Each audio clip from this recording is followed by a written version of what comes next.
All right, so we'll say good morning. So today's daf is in fact Nun Vav, after all.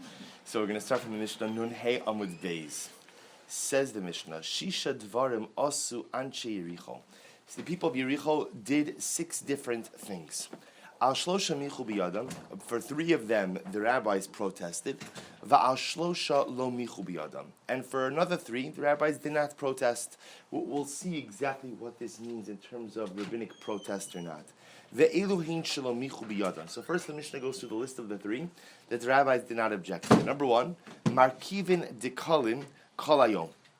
They would go ahead and they would graft palm trees the entire day. Now the day that they're speaking about over here is Erev Pesach. So they would graft palm trees the entire day. The Karchin as Shema literally means they would wrap up Shema. We'll discuss exactly what that means as well. The Kosrin, the Gochin Lifnei Omer. And they would harvest and stack their barley even before the offering of the Omer. And I will say just one word about this, which is quite interesting. We actually saw this referenced earlier in Pesachim as well as in Erevin a little bit, which is that carbon Omer, of course, comes from barley. Carbon Omer can't come from anywhere. One of the exclusions for carbon Omer, where you can't bring carbon Omer from, is from valleys. Yericho is in a valley, so ultimately Yericho, you could never bring carbon Omer from Yericho. So because of that, they began to harvest and stack their barley even before the actual carbon Omer was brought. So those are the things that people of Yericho did, which were a little bit questionable, but the rabbis chose not to. Even rabbis choose their battles. The rabbis chose not to object to those particular practices. And these are the things to which the rabbis did object to. Matirin gamazios shal hekdish. Matirin gamazios shal hekdish. The people of Yericho would use branches of trees that were consecrated by their ancestors. So there were trees that were made hekdish, and the people of Yericho would cut down the branches and use the branches. We'll discuss what their logic was. Top of Nun Vav. Va'ochlin mitachas hanisharim b'Shabbos, and they would go ahead. Literally, they would eat from the dates that fell off on Shabbos. If you look at Rashi, just quickly, Rashi says, "Va'ochlin mitachas hanisharim, tachas hadekel hamashir perosav." They would eat underneath the palm tree that would literally mashir perosav, that would cast off its fruit. Hayu ochlin me'anoshros. So they would eat from the date that fell on Shabbos. Okay. V'nostin yet peya liyarak, and they would go and they would leave peya. Actually, this week, right? They would go ahead and peya is the corner of the field that you have to leave for the poor. So normally the halacha is that you do not have to leave peya from vegetables. You only leave peya really from. Well, we'll see what you leave peya from, but not from vegetables. And the people of Yericho would go ahead and leave peya from vegetables. And I will say, although that sounds like you say to yourself, well, what's wrong with that? It sounds like a good thing. Remember, peya is tax exempt. What do I mean by that? You don't have to tithe peya.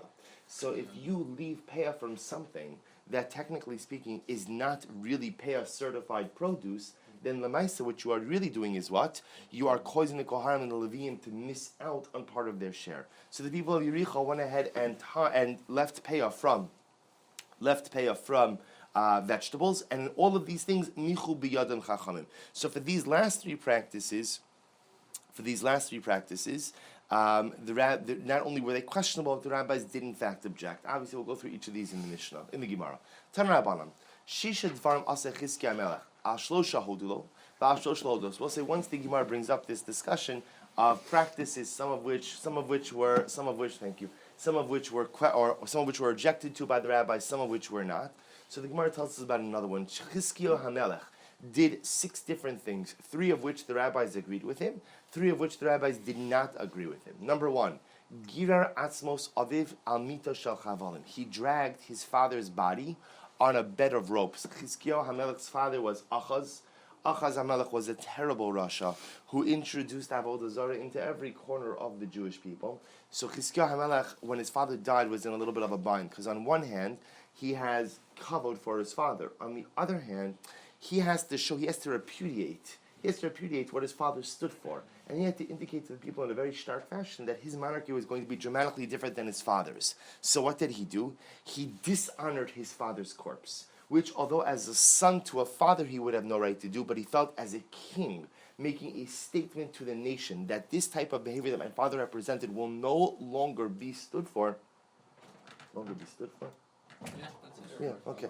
No, it was different. He felt he had to ultimately do. So he dragged his father's body in the body of Rav, Beholdulo, and they agreed with him. The rabbis agreed with him. Kites nachash hanachoshes. They ground up the copper serpent. Now remember, the copper serpent is the serpent that Moshe Rabbeinu made. During the outbreak of the poisonous snakes in the desert. So Chizkiah Melech got rid of it. Why? Because people started looking to it as a deity. V'hodulo, Ganaz Sefer Refuos. They had this book of Refuos, this book of remedies, and he destroyed that as well. Look at Rashi. Why did he destroy that? Ganaz Sefer Refuos, Kedichsev v'hatov v'yashar be'enecha asisi, v'aminu mabracho sheganaz Sefer Refuos, lefishlo hayalibam nichna al cholim ala misrapin biyad. Apparently the Sefer Refuos was very powerful. So people stopped really having to daven for ill people, for sick people, and therefore Chizkiah Melech got rid of the Sefer Refuos. And the rabbis agreed with him. So these three things he did, and the rabbis agreed. And also obviously they're very dramatic things. There are three things that Chizkiah did that they did not agree with him. Number one, Kitzetz Daltos Shal Heichal. V'shigran lemelech Ashur. Now, Melech Ashur, the king of Assyria, had threatened Chizkiah HaMelech to go ahead and send his armies into Eretz Yisrael. Chizkiah HaMelech did not have the ability to meet him militarily, so instead decided to bribe him. So what did he do? He stripped the gold off the doors of the Beis HaMikdash and sent it to the king of Ashur. V'lo hodlan. The rabbis were very upset by this because they felt, it's actually interesting. Rashi points out, "Shahayulo livtoach ba'kadosh baruch hu, shene'emar veganosi ala ha'ir hazos lahoshia." Interestingly enough, they felt he should have put more faith in God. He should have put more faith in God. It's interesting. He put more faith in human hishtadlus. They felt he should have put more faith in God. The truth is, the Marshal also comments, he says, they felt if you need to bribe the king of Assyria, which is legitimate, find something else to bribe him with. Don't strip the gold from the Beis HaMikdash. Sasam megichon ha'elyon v'lo hodulo. Furthermore, he stacked up the Gichon. I will say, Yerushalayim does not have many water sources. The major water source that Yerushalayim has is what's called the Shiloach. It's an underground spring that ultimately feeds another body of water outside called the Gichon. It's all the one thing, Gichon, Shiloach. So Chizkiah HaMelech, when the king of Assyria was amassing troops, stopped up the Gichon Elyon. So the rabbis did not like this because it adversely affected the residents of Yerushalayim as well. Furthermore, Iber Nisan ben Nisan v'lo hodulon. What he also did, something very interesting, is he went ahead and he made a leap year in Nisan. Now I will say again, normally in order to make a leap year, you have to we have a leap year this year. In order to make a leap year, you have to make a leap year in Adar. You can't make a leap year once you're already in Nisan. Now the reason why Chizkiah HaMelech did this, interestingly enough, is because he felt that people were so fatumad from Avodah Zarah that there would not be enough time for everybody to become tahor in time for Pesach. So he made this last minute call. But the rabbis felt still, although it was motivated by a good purpose, at the end of the day, it was not what should have been done because intercalation of the year can only be done in Adar. So again, this has nothing to do with our sugya. This just has to do with the fact that since the Mishnah spoke about the things that people of Yericho did, some of the rabbis agreed with, some of the rabbis did not agree with. So the Gemara quotes the 6 things that Chizkiah HaMelech did. 3 that the rabbis agreed with, 3 that the rabbis did not. Weiter. Markiven de kalim kalayom. So they would go ahead and one of the things that the people of Yericho did on Erev Pesach is they would graft palm trees the entire day. Hechi avdi. So what exactly does it mean that they grafted palm trees? Amr Yehuda maisi asadara. V'shichra de dafna. V'kimcha de sa'ari drami b'mana de lochav yela arba'yom. So what would they do? They would take a fresh myrtle, literally a moist myrtle. V'shichra de dafna. Shichra de dafna is literally juice of laurel berry juice. Okay? And what happens? And they would take barley that was not sitting in a receptacle for 40 days. They'd boil this all together. And they would inject it into the heart of the palm tree. So therefore, what the Mishnah calls grafting was more like a little bit of good old, Mishnaic miracle grow. So they would take all of this stuff and they would inject it right into the palm tree. The day ilo havdi le hachi savoy la altar. And furthermore, once this palm tree got this infusion of Mishnaic miracle grow. So what would happen? You'd have to also do that for any trees within a 4 amma area in order that they should not adversely be affected. Or otherwise, they would also shrivel up. Rav Amar Manchi Kufra Dichra lunuk vasa. Rav Acha Bar Rava has a much simpler approach. He says, no, it's nothing to do with miracle grow. He says grafting is literally grafting. What it literally means, they would take a male branch and insert it into a female branch. So we'll say, how do you tell this in a male branch and a female branch? This is rhetorical. Right? So interestingly enough, again, there's no difference, obviously. What it was talking about here is that the younger branch was called the female branch, and the male branch was called the older one. So they would go ahead and because it was easier to open up the newer branch, so they would insert one branch into the other. Okay, so machlokes about what the nature of grafting in Yericho was. The karchan as shma, and they would go in and they'd wrap up shma. What does that mean? What would they do? See, interestingly enough, what they would do is they would say the pasuk of Shema Yisrael Elokeinu Hashem Echad, and they would not stop. Now they would not stop where? They would not stop between Echad and V'ahavta. So they would read it as one long sentence. Shema Yisrael Elokeinu Hashem Echad V'ahavta. Rava Amar, Mafsikin Hayu. They would go in and they would stop between Echad and V'ahavta. Ela Shahayu Omrim Hayom Alivavecha.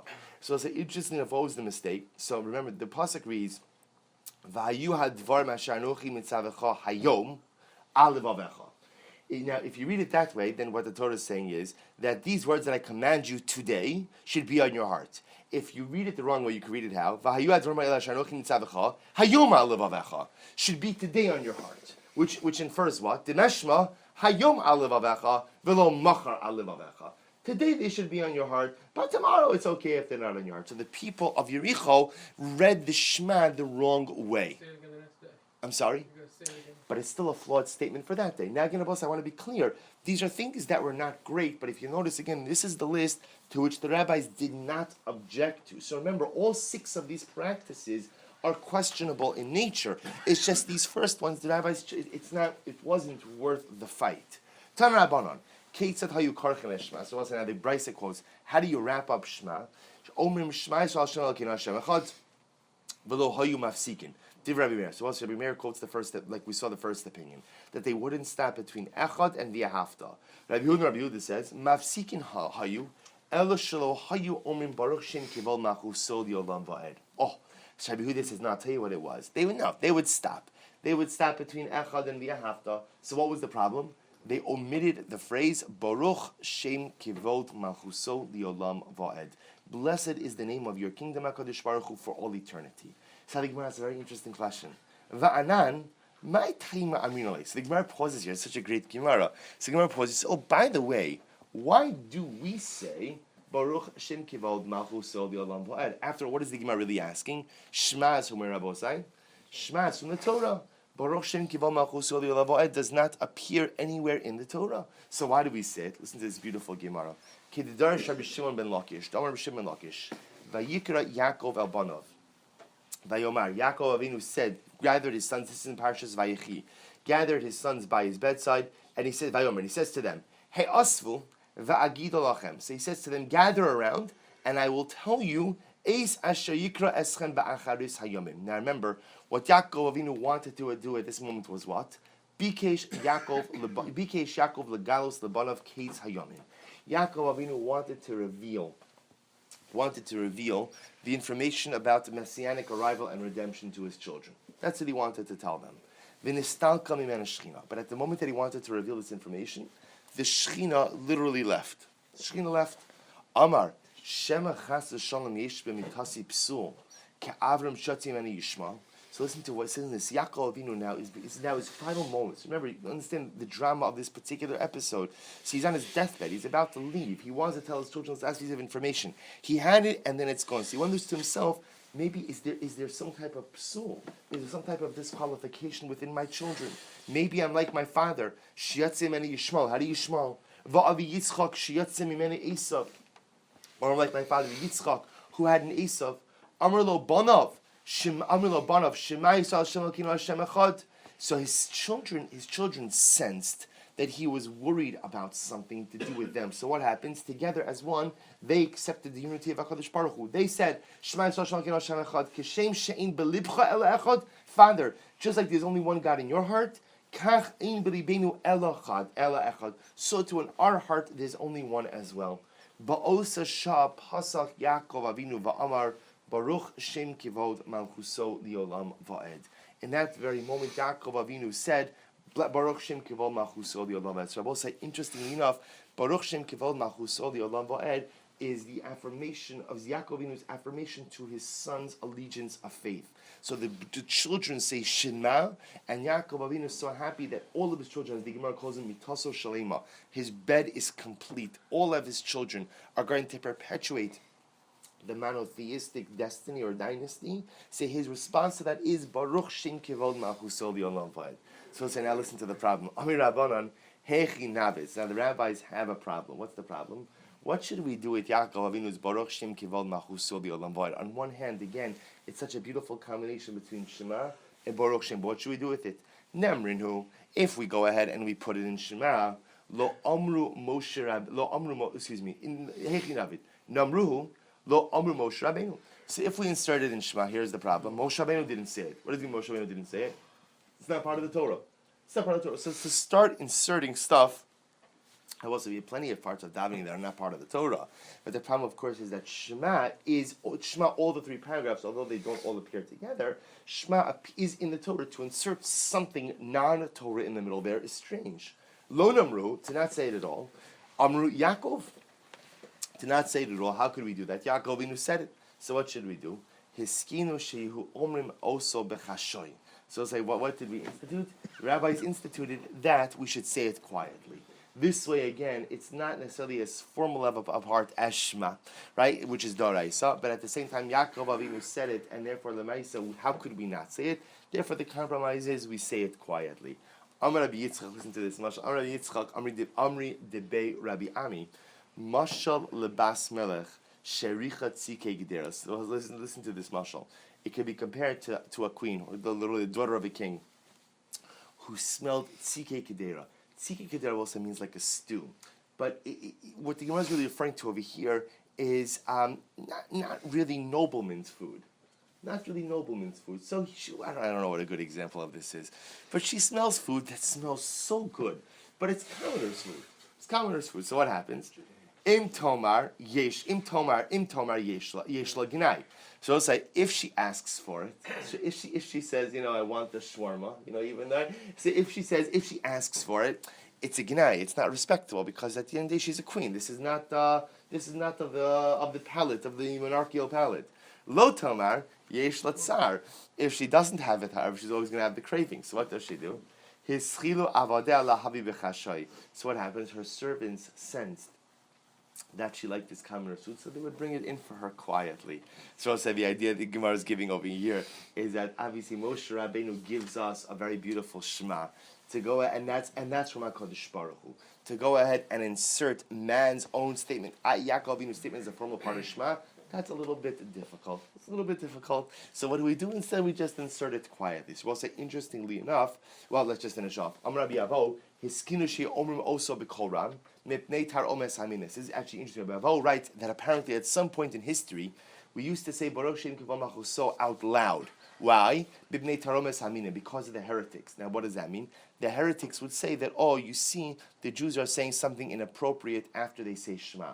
They go out and they say Shema Yisrael Hashem Elokeinu Hashem Echad, and I don't know, they accept the oneness of God, and then maybe they're saying some kind of the mumbled retraction. So Rabbi Avo says at some point in certain places, at different points in time, they would actually say Baruch Shem out loud in order to indicate nothing inappropriate was being stated. Ubenaharda deleka minin, and in Arda apparently there are no heretics. Ad hashta amrli bechashay.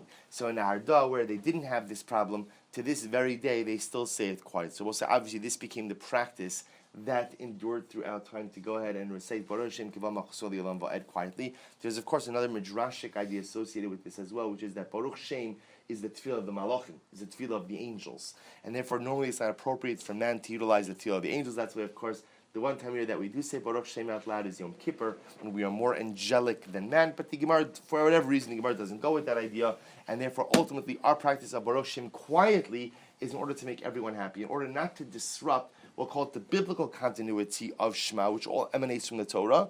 We recite Baruch Shem quietly, but in order not to totally dispense with it, because Yaakov Avinu say it, we still insert it there, albeit quietly. Tana Rabbanan, Shisha Dvarav Asu Anshe Yericho. The rabbis did, the 6 things that the people of Yericho did. Shlosha v'ratzon chachamim, v'shlosha shelo b'ratzon chachamim. 3 that the rabbis approved of, or that the rabbis were okay with, and 3 that the rabbis were not okay with. And I will say again, I want to be clear. This is a little bit different than the wording of our Mishnah, because our Mishnah also speaks out 6 things. But in our Mishnah, the lashon is michu.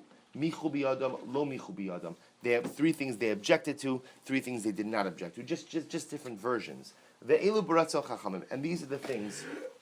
These are the things that were with the general will of the rabbis. And I will say the other distinction over here is just because when something is b'ratzon chacham means the rabbis approve of it. When it's shalomichu, when they did not object, it could mean they disapprove of it, but they chose not to object to it publicly. Okay, so we'll see the difference. The elu b'ratzon chacham, these are the things that the rabbis were okay with. Markivin dekalim kalayom, they would graft palm trees the entire day erev Pesach. The karchin es shema, and they would wrap up shema, whichever interpretation you want to take of that from above. The kotzun lifnei omer, and they would harvest their barley even before the carbon omer as well, because as we said before, you can't bring omer from Yericho, you can't bring the barley from Yericho. The elu shelo b'ratzon chachamim, and these are the things that the rabbis were not happy with. Godshin lifnei omer, they would stack the barley before the giving of the carbon. So, also, interestingly enough, the rabbis apparently were okay with harvesting the barley, but we're not okay with stacking the barley. Why? Because apparently once you're stacking the barley, there's a fear of consumption. One thing is clear, which is you really can't eat the barley before the carbon omer is brought, even if it's only midrabanan in this case.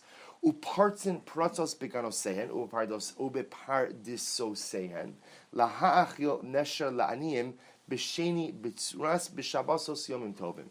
And they would make breaches in the fences of their gardens and of their orchards, in order to allow the poor to eat the fallen produce during years of famine on Shabbos Yom Tov. Rabbi say again, they weren't making the breaches in the fences on Shabbos Yom Tov; those were made before. But the idea is they wanted the poor to have access to these areas on Shabbos and Yom Tov, so they could eat any fruit that fell.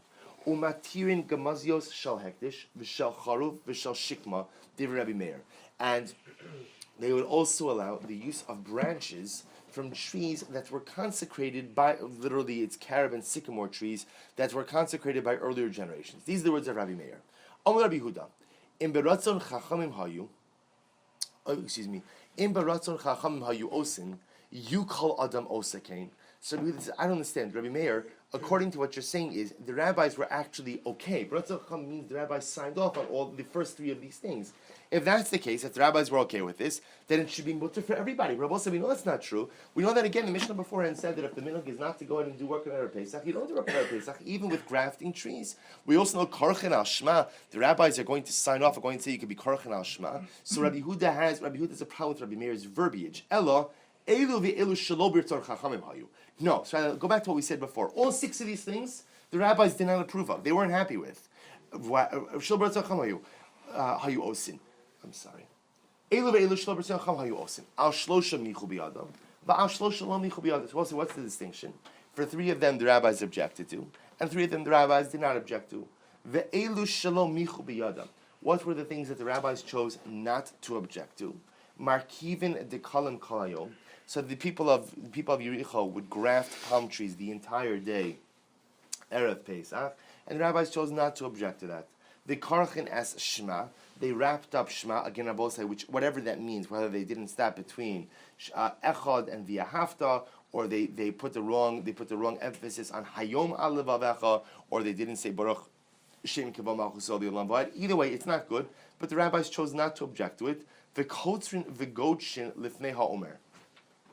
And they would go ahead and harvest the barley and stack it before the carbon omer. So these 3 things, Rabbi say, the rabbis were not happy with. They're I don't want to say they're wrong, but they're problematic. But the rabbis, for whatever reason, chose not to object to it.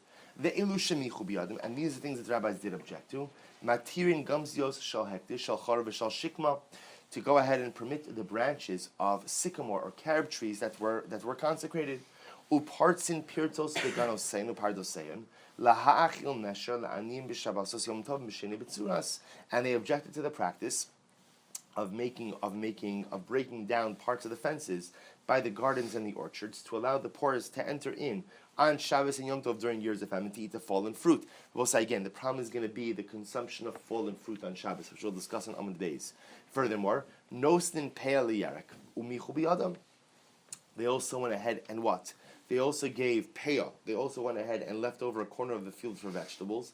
And to this the rabbis objected to as well. But does Rabbi Yehuda hold that the cutting down of the, remember we said before, that the cutting down of the barley in Yericho was against the wishes of the Chachamim? But we learned, Anshe Yericho kotzrin lifnei ha'omer, shelo birtzon Chachamim. V'gotzrin lifnei ha'omer, shelo birtzon Chachamim, v'lo michu biyadam Chachamim. But yet we learned before that the people of Yericho would go ahead and cut down the barley before the carbon omer was offered, and if the rabbis weren't happy with it, they would stack the barley before the omer. The rabbis weren't happy with it, but nevertheless the rabbis did not object. So the Gemara says, "Amun beis man shames le de amar michu velo michu." Who is the opinion who holds right michu velo michu? Rabbi Yehuda v'katoni kotzun birtzon chachamim, and yet it says that they would harvest it with the wishes or with the according to the will of the Chachamim.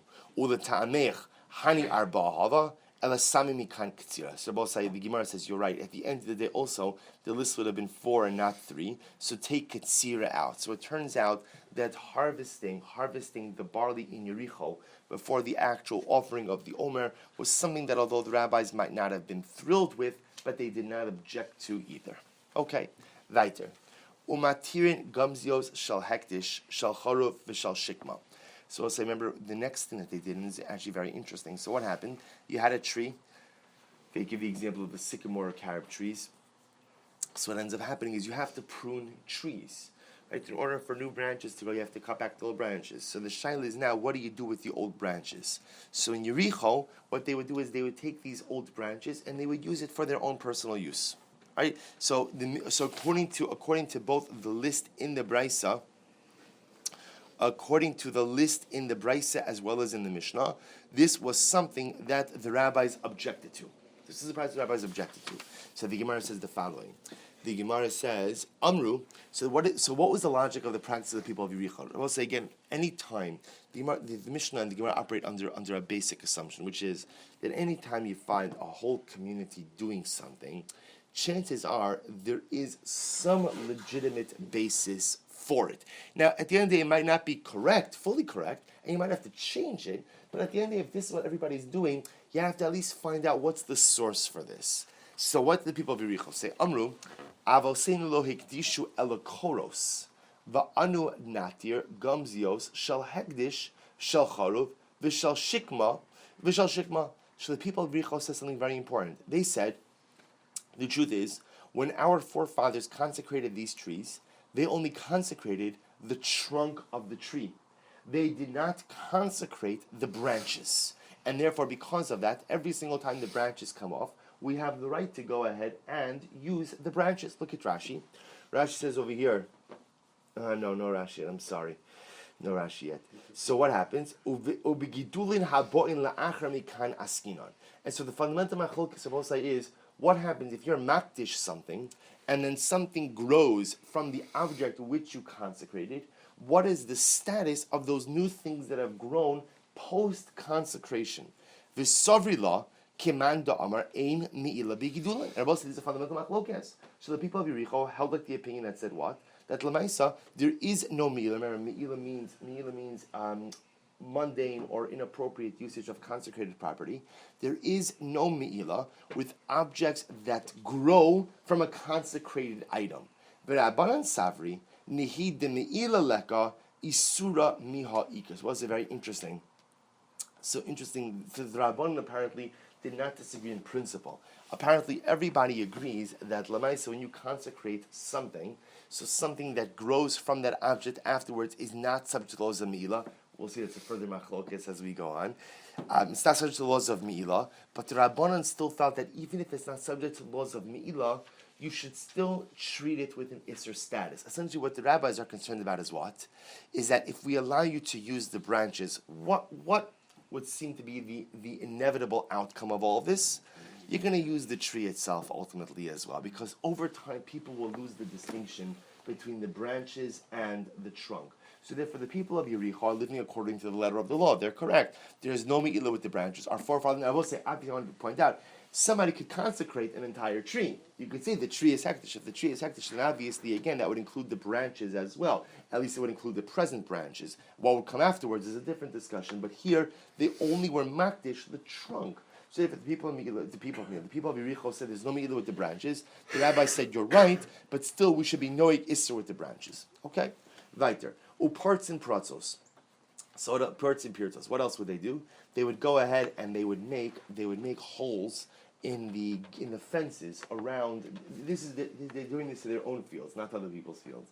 They would make holes in the fences around their gardens and around their orchards in order to allow the poor during years of famine to come in on Shabbos and Yom Tov to go ahead and take the fruit. So the Gemara says, Amru Ulam Rav Shimon Lakish Machlokes b'Sham Mechabdos. So when is this machlokes? When do we have this machlokes in the rabbis and the people of Yericho? In Machabdos. What are Machabdos? Look at Rashi.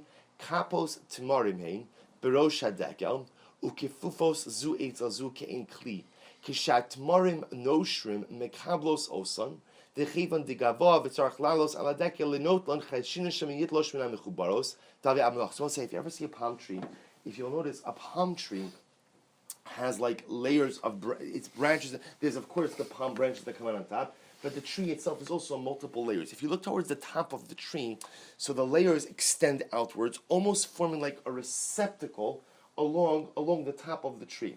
So when is that? So what happens? So dates fall off the tree, and often dates collect towards the top of the tree. So they're already detached from the tree, and they're collected in that top-like receptacle. So the Gemara says, when is there machlokes in the rabbis and the people of Yericho? For the dates that are collected on the top of the tree. What's the concern there? The concern there is the only way to get those top dates is how? To climb the tree.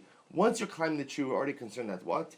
You may come to detach certain other things from the tree itself, which could then be an actual amalacha, biblical prohibition. However, machlokes are mechabdos. The rabbis were concerned that if we allow you to get those upper dates, you're going to climb the tree, you're going to end up detaching something from the tree. The people of Yericho will not concern that you're going to come to go ahead and detach something from the tree.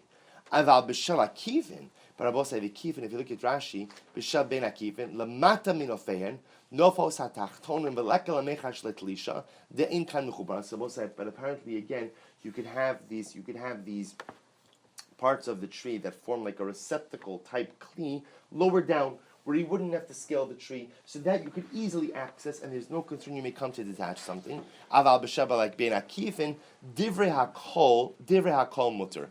Everyone agrees that what? Everyone agrees that those you could take on Shabbos and Yom Tov. Amarli Rav says, 1 second, there's a bigger problem. V'hamuktzaninu. Nuktzasinu. But 1 second. If we're talking about fruit that fell on Shabbos, what does that mean? That means at the onset of Shabbos, what? At the onset, the pashas, they were attached, and therefore lemaisa, they're muktzah. Right? We'll say back to our Shabbos days, they're muktzah. Look at Rashi. V'hamuktzasinu sheme erev Shabbos ben hashmoshos hayu mechubaros. V'nimtza muktzos machmas isr talisha u'muktzah ben hashmoshos l'chol. Now, we'll say obviously we don't know necessarily when those dates fell off. What the Gemara is suggesting is it's quite possible that they were still attached to the tree at the onset of Shabbos. If that's the case, they're muktzah. So for everybody's focusing on the issue of climbing the tree and detaching something from the tree, Rava says even if you don't have to climb anywhere, the dates themselves should still be muktzah. V'chitema hoil v'chazi la'arvin. But maybe you'll say no, it's not muktzah. You know, I will say people used to keep pet ravens. So only the rich, interestingly enough, it was a status symbol. So how would you feed your raven? You would bring it to your palm tree, and you would let him go. So I'll say, what would he feed? What would the ravens often feed on? The ravens would often feed on these dates that collected on the palm, that were detached but collected in the palm tree. So maybe you'll say, but it's not muktzah. Why? Because since it's fit for the ravens, therefore again it's good enough for us also. So the Gemara says, 1 second, hashta muchan la'adam la'havi muchan l'klavim. But 1 second, I will say we see that something that is prepared for a person is not prepared for dogs. This not. Rabbi Yehuda omerim lo haisan avela be'erev Shabbos asura lefi she'ena min hamuchan. I will say again, if you had an animal at the onset of Shabbos, and the animal was not an avela at the onset of Shabbos, so we'll say if it dies on Shabbos, you can't feed it to your dogs. Why? Because at the onset of Shabbos, l'maisa, it was considered to be fit for a person. Now, what does it mean that the answer is fit to be fit for a person? Because a live animal is fit for shechting for a person. How is that fit on Shabbos? If somebody chas shalom is a chola, right? You could shecht an animal for a chola on Shabbos. And since at the onset of Shabbos, the animal was set aside for human consumption. Therefore, by definition, if it becomes an avela on Shabbos, you can't go ahead and feed it for your dogs. Because remember, as we've seen already in Masechah Shabbos, the status of a particular item, at least in certain respects, is locked in at the beginning of Shabbos. Then muchan la'arvim, have muchan la'adam. Can you say that something that is designated for ravens is going to be designated for a person? Amar le'in, he said yes.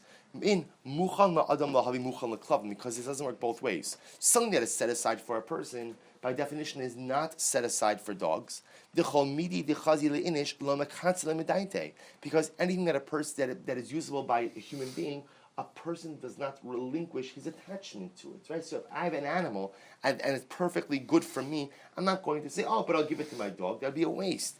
Muchan la'arvim, have muchan la'adam. But if something is prepared already for the ravens, it's set aside, meaning it's usable for the ravens, then yes, that should be good enough for a person as well. Why? Kol midi dechazi le'inish daite iluye. Because they're both saying the way it works is anything that is potentially usable by me, by definition, I have intention for it. So since these dates, again, not dafka that I have intention to get the dates, but since the dates are going to be usable by the ravens, and once they're usable by the ravens, they're also potentially usable by me as well. Therefore, lemaisa, they're not muktzah. So I'll say all we've done over here is we've alleviated the muktzah concern. We have not alleviated the primary concern, which was the issue of going up and getting the dates. Ki asa Ravin Amar Reb Shimon Lakish machlokes b'shal ben Akivin. So I'll say when Ravin came along, he said in the name of Reish Lakish that the machlokes in the people of Yericho and the rabbis was concerning the dates that collected ben Akivin. Now remember, the kifin is the lower part of the tree. T'Rabbanan savri muchan la'arvin lahavi muchan la'adam, because the rabbis felt that just because something is usable by the ravens doesn't by definition make it usable for man. Va'an she'Yericho sar, but people of Yericho held muchan la'arvin havi muchan la'adam. That's what once Rabbosai said. Once it can be used by the ravens, therefore by definition, what Rabbosai, it can be used by a person also. I mean, those dates are just as good for people. I mean, what it's saying is like this: once it's muchan la'arvin, that takes it out of muktzah status because now it's usable. And once it's good enough for the ravens, the truth is it is good for human consumption as well. So therefore, that's what they argued about. Aval b'sham mechabdos divrei kol aser gazvinan shemiyah leviyot. Also, according to this version, the people of Yericho agreed that concerning the dates higher up on the tree, everyone agrees that what? Those are not accessible on Shabbos. Those you can't go for on Shabbos. Why? Out of a concern that you may come to scale the tree and actually detach something, which would be a biblical prohibition. So Rabbi say, the bottom line seems to be the machlokes in people of Yericho and the rabbis was concerning dates that collect towards the bottom of the tree that are easily accessed without scaling the tree. What's the machlokas? The rabbis felt that just because they're good enough for the birds, people didn't have in mind they're going to partake of it, therefore they're muktzah. And the people of Yericho felt, no, once a person has in mind that they're going to be good enough for his birds, once they're good enough for my birds, then what? They're good enough for me also, and therefore they're not muktzah. Okay? So we'll say, good, fine. So what happened? One of the practices, now you understand, of course, the reason why the rabbis objected, you can also begin to see why, where the rabbis objected and where they didn't. Remember, the rabbis didn't like all 6 of these things happening in Yericho, but they only objected to the things that they felt were halachically problematic. The other things that were problematic, but it wasn't an isser, you weren't dealing with isserin, the rabbis let it go. But the things that deal mamish with isser, even if it's rabbinic isser, the rabbis were obligated to obviously voice their displeasure. Vinostin pe'el yarek. What else did the people of Yericho do? They went ahead and they gave payah from their vegetables.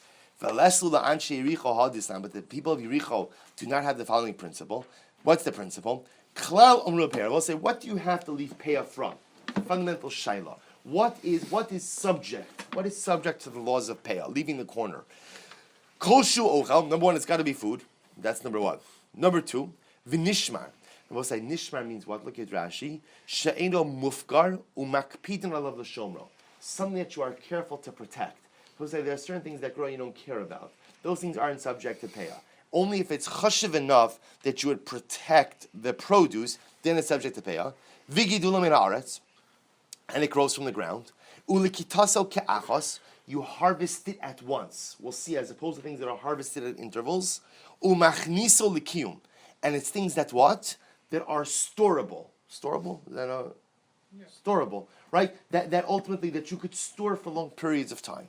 So the Gemara says, chayiv peah. All of the if produce satisfy these criteria, then l'maisa it's chayiv and peah. So now the Gemara goes through each of these things to explain what it excludes. Kol shu ochel. What does it mean? Anything that's food. Prat l'sviche satis l'kotza. This comes to exclude the aftergrowth. Satis is safflower, and kotza is woad. WOAD. So these are different things. These are different herbs that are plants that are consumable. You can eat them, but the aftergrowth. So we had svichin. We had sviche shmita about about a week ago, a week and a half ago. Right, that's the aftergrowth. Sometimes after you take the primary plant, more stuff grows afterwards. That's called svichin. So that comes to exclude the aftergrowth of satis and kotza. Vinishmar. What does it mean that the produce has to be something that you would guard? Prat lahefker. That would come to exclude something that is hefker, is not subject to peah. Vigidulam in haaretz, and it has to grow from the ground. Prat lekimino pitrios. This comes to exclude what? Mushrooms and truffles, right? Which obviously do not grow from the ground. Ulikitasan ka'achos, and it has to be something that is harvested at once. Prat l'te'inu. Also, we've seen this a number of times also. Figs, different figs mature. Even you can have figs on the same tree, so they just mature. Also, it depends on where they are in terms of sunlight. Some of them mature faster, some of them mature slow. So you harvest it at different times. Umachnisa likiyum, and something that you store away.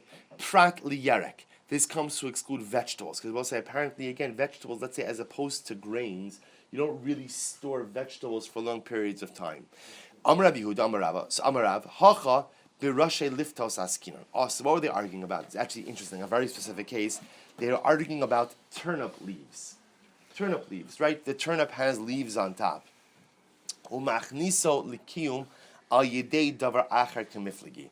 Now, I'll say, interestingly enough, we know turnips ultimately were subject to payout. Why? Because turnips satisfy all the criteria. They were also preserved. How did you go ahead and preserve turnips? They would pickle it.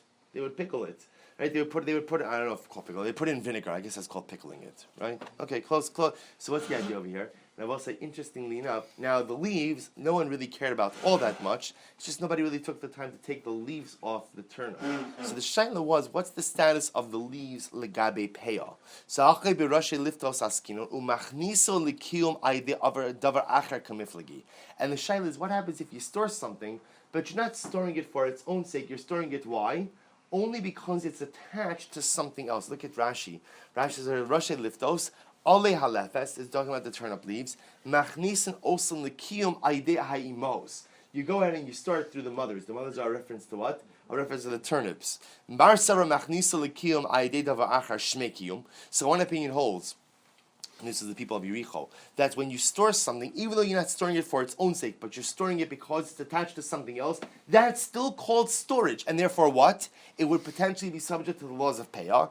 Omar savar lo shmekiyum. And the other opinion, i.e. the rabbis felt that no, since the leaves are not the real part of the plant, and a person is only storing them because the person doesn't want to take the time to detach them, they're not subject to the laws of payah. That was the machlokes in the rabbis and the people of Yericho. Emir Hashem will continue with that machlokes tomorrow.